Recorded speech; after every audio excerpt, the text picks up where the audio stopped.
So here we have the Audi A1 on a 15 plate. I'm going to start off by showing you around the outside of the car, and then we'll hop in and run through some controls on the inside. From the outside you can see it's a 5-door car with alloy wheels.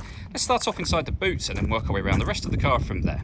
As we approach the back of the car, you can see we have plenty of boot space, which can be increased with that 60-40 split folding rear seat. And then if you lift this tray section, we have even more space underneath there too. Okay, so we're just going to work our way back round to the front of the car, and then we'll hop in and run through some controls on the inside. But now that we've done a full circle of it, you can see it's in excellent condition the whole way round. Just briefly before we climb in, I think it's well worth seeing the interior from this exterior point of view. There's plenty to run through on the dashboard, so let's hop in and we'll do that now. Okay, now that we're inside the car, we're going to start with the dials. On the left-hand side, we have the rev counter and coolant temperature gauge, and on the right-hand side, the speedometer and fuel gauge. In the middle, you can see the total miles for the car. They are 79,586.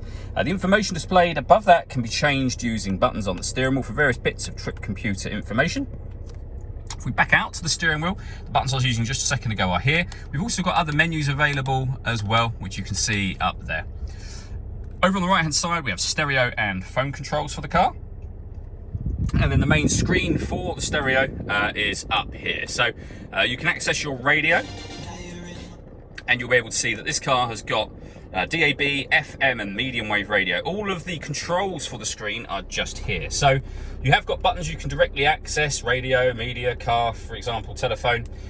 Or you can do what I was doing and use this dial and the 4 buttons that surround it. These 4 buttons relate to the 4 corners of the screen. The dial will rotate, it will push down to operate anything on the screen. So for example, if you want to listen to DAB radio, you can rotate the dial to DAB, push the dial down, you will then be in that menu.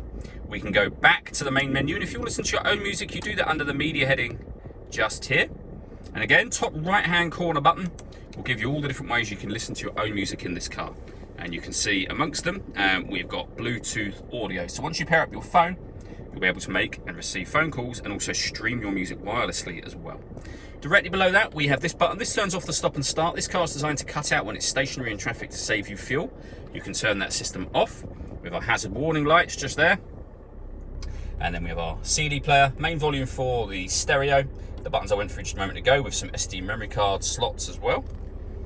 We then have air conditioning, so you can adjust the temperature, fan speed and direction of the air. The air conditioning is on at the minute, off, back on again. You can recirculate the air that's in the car. That's a great way of heating it up or cooling it down quickly depending on the temperature you've set over here. With our rear heated screen, we can turn off the traction control.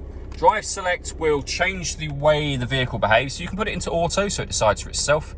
Dynamic for a sportier drive, and efficiency as well, and then back round to auto again. And then finally, we have a 5-speed manual gearbox. All that leaves me to say is thank you for taking the time to watch this video. If you'd like to come and see the car in person and have a test drive, please feel free to give us a call here at Surrey Specialist Cars. We'd love to hear from you soon.